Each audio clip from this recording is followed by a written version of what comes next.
اور صرف ایک FWO کا میں آپ کو چھوٹا سا کارنامہ بتا دوں کہ جو ٹول پلازا ہوتے ہیں ان پر صرف کراچی میں 24 گھنٹوں میں صرف کراچی ٹول پلازا کی جو آمدنی ہے وہ مور دین 50 بلین ہے اور 15 بلین 15 ارب روپے ہے.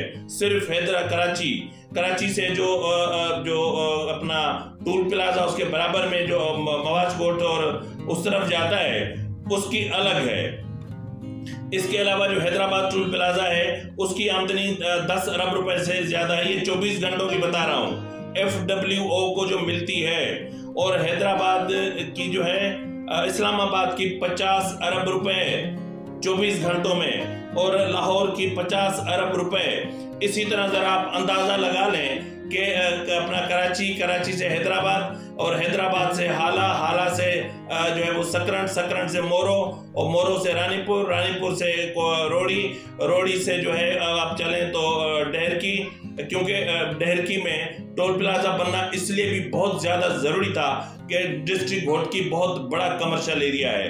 وہاں اینگرو کیمیکلز جیسے ادارے ہیں, وہاں ماڑی گیس فیلڈ ہے, وہاں جو ہے وہ اینگرو کے اور ادارے ہیں اور ماڑی پور گیس ہے اور ماڑی پور گیس کے منسلک جو ہے وہ اینگرو انرجی کے بڑے پلانٹس ہیں اور یہ بہت بڑا کمرشل ایریا بن چکا ہے. تو یہاں پر جبراً حتیٰ کہ قانون میں 150 کلومیٹر سے پہلے ٹول پلازا نہیں بن سکتا. لیکن یہاں پر اگر آپ دیکھیں, اگر آپ حیران ہو جائیں گے کہ روڑی کے بعد پنواکل کتنا ڈسٹنس ہوگا. پنواکل کے بعد آپ آ جائیں جی جو ہے وہ ڈہرکی کے بعد پھر تھوڑے سے ہی فاصلے پر ابوڑو کے بعد پھر صادقآباد رحیم یار خان, پھر یہ چین چلتی ہے. تو اس طرح اربوں نہیں بلکہ یہ کھربوں روپے 24 گھنٹوں میں جب FWO کما رہا ہے تو پھر ان کو ان چیزوں کی ضرورت کیا ہے. آج میں کرپشن پہ بات نہیں کروں گا, جنرل فیض جنرل باجوہ کیا کر رہے ہیں میں اس پہ بات نہیں کروں گا, کس نے کیا کیا میں اس پہ نہیں کروں گا. آج صرف مسئلہ یہ ہے کہ جتنے ریٹائرڈ جرنیلز ہیں ان کی کیلیفورنیا, سان فرانسسکو اور جو ہے وہ لاس اینجلس کے قریب جتنے بھی بڑے فارم ہاؤسز ہیں اور ان فارم ہاؤسز میں جو سالانہ کروڑوں ڈالر کی آمدنی ہو رہی ہے. کہیں لیموؤں کے باغ لگے ہوئے ہیں, کہیں جو ہے وہ کنوؤں کے باغ لگے ہوئے ہیں, کہیں جو ہے وہ اپنا پولٹری فارمز لگے ہوئے ہیں اور کہیں ڈیری فارمز لگے ہوئے ہیں. تو ان کی انکوائری کون کرے گا؟ ظاہر ہے کہ جب آصف اپنا جنرل فیض حمید کی انکوائری نیب کے پاس آئی تو انہوں نے اٹھا کے اس کو فائل میں پھینک دیا. تو پھر معاملہ کیسے ٹھیک ہوگا؟ کیوں آپ لوگ کہتے ہیں کہ پاکستان غریب ہے؟ مجھے یاد ہے کہ جو ہے وہ کراچی کا میگا پروجیکٹ جو ہے پانی کا K3 ہے, آئی ڈونٹ نو کیا نام ہے, K4 کے ٹھیکے کے لیے FWO نے سندھ گورنمنٹ کو بندری کی طرح بندر کی طرح نچایا تھا. ناک میں نکیل ڈال کے FWO نے سندھ گورنمنٹ کو نچایا تھا. یہاں اگر ہر کانٹریکٹ FWO کو ملتا ہے تو پھر دیگر ٹھیکیدار یا دیگر فرمز ہیں وہ کیا کریں گے؟ FWO نے جب تھوڑا سا دیر ہوئی, تاخیر ہوئی تو متعلقہ محکمے کو نیب میں طلب کروایا تھا. میں اس کا خود وٹنس ہوں. نیب کو طلب کیا گیا تھا سیکریٹری لوکل گورنمنٹ کو کہ آپ ان کو یہ کانٹریکٹ کیوں نہیں دے رہے.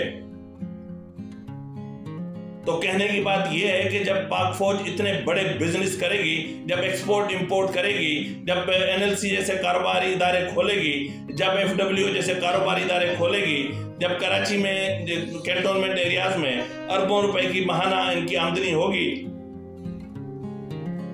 جب کینٹونمنٹ ایریاز میں ان کو اندر ان کو کمرشل کر کے اور جو ہے وہ لاکھوں کروڑوں روپے کی یومیہ آمدنی ہوگی, جب کینٹونمنٹ ایریاز میں آپ بڑے سوئمنگ پولز بنا کے اور ان کی ممبرشپ کا سلسلہ شروع کریں گے, پنواکل چھاونی ہو یا پھر جو ہے وہ جو عمر کوٹ کی قریب جو بھی آرمی ایریا ہے وہاں پر بڑے سوئمنگ پول بنے ہوئے ہیں, ان کی ممبرشپ ہے اور لاکھوں روپے. تو مسئلہ یہ ہے کہ ہم کیا کر رہے ہیں یہاں پہ بیٹھ کر؟ IMF ہم اپنی کوتاہیاں ٹھیک کیوں نہیں کر رہے؟ ادارے اپنی غلطیاں ٹھیک کیوں نہیں کر رہے؟ حیرت کی بات یہ ہے کہ ایک بیٹا جو ہے, ایک جج کا بیٹا اپنے باپ کے ضمیر کی قیمت لگا رہا ہے کہ جی گھبراؤ نہیں, یہ اب کیس آپ کا میرے باپ کے پاس ہے, میں حل کروا لوں گا. کل ہی شاید ویڈیو لیک ہوئی ہے, آڈیو لیک ہوئی ہے یہ, اور دوسرے ججز کا بھی سودا کر رہا ہے. اس کا مطلب یہ ہے کہ جو ٹرک والی کہانی ہے وہ 200% صحیح ہے. کہ اب فیصلے اس طرح ہو رہے ہیں، اب فیصلے ججز کے فرنٹ مینس باہر بیٹھ کر رہے ہیں کہ جی فیصلہ کس طرح کرنا ہے۔ اگر یہ سچویشن رہے گی اور معاملات اسی طرح رہیں گے تو پھر ہم کہاں جائیں گے، ہمارا ملک کہاں جائے گا، ہم ان مسائل کو لے کر کہاں مریں گے جا کے، ہم IMF کے کیوں محتاج ہیں؟ جن ایریاز میں فلڈ آیا تھا ان ایریاز کے پانی سے اس وقت جو ہماری زرعی زمین ہے سندھ میں، سندھ سے یعنی جو بھی جہاں جہاں تک سیلابی ایریاز تھے وہاں پر آپ جا کے فصل تو دیکھیں، بمپر کراپ ہوگا اس سال، لیکن اس کے باوجود بھی ہم غریب ہیں۔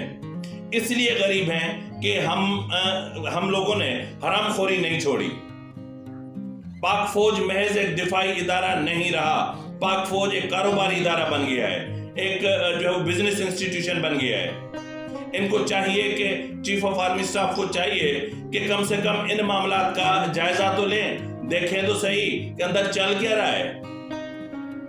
آپ کا کام دفاع ہے، آپ کا کام جو ہے وہ جدید ٹیکنالوجی پر اپنا وقت دینا ہے، اپنے ملک کی دفاع کے لیے منصوبے تیار کرنے ہیں، لیکن یہاں تو معاملے الٹا ہے۔ یہاں پر معاملہ یہ ہے کہ ہم بیٹھے ہوئے بزنس کر رہے ہیں اور ہم مال گن رہے ہیں اور پھر بھی ہم کہتے ہیں کہ ہمیں دفاع کا بجٹ بہت کم مل رہا ہے، ہمیں دفاع کا بجٹ بڑھا کر دو۔ عدلیہ کہتی ہے کہ جی ہمیں پیسے کم مل رہے ہیں، ہمارا بجٹ اور ہمارے جو مراحت ہیں وہ بڑھا دو۔ کیا کسی نے عدلیہ سے پوچھا ہے کہ جو زر ضمانت جو لوگ واپس نہیں لیتے، وہ جو بینکوں میں پڑی ہوئی ہے سیونگ اکاؤنٹس میں، ان سے جو سالانہ جو انکم ہو رہی ہے، جو سیونگ جو ان کو پرافٹ مل رہا ہے، وہ پرافٹ کتنا ہے اور کہاں جا رہا ہے؟ کسی نے پوچھا؟ تو بہرحال کہنے کی بات یہ ہے کہ IMF کا نام بدنام ہے، اصل میں برے ہم خود ہیں، ہمیں خود یہ ملک چلانا نہیں آ رہا اور ہمیں پولیٹکس کرنا نہیں آ رہی۔ ہم نے ایک دوسرے کی داڑھی نوچنی ہے، ہم نے ایک دوسرے کے بال نوچنے ہیں، ہم نے ایک دوسرے کی مونچھیں نوچنی ہے، ہم نے ایک دوسرے کو ڈیمورلائز کرنا ہے، ہم نے ایک دوسرے کو گرانا ہے۔ ہم یہ نہیں سوچتے کہ اس سے پاکستان کا نقصان کتنا ہو رہا ہے۔ اسی کے ساتھ ہی ناظرین اپنے میزبان نواز بھٹو کو اجازت دیجیے، فی امان اللہ۔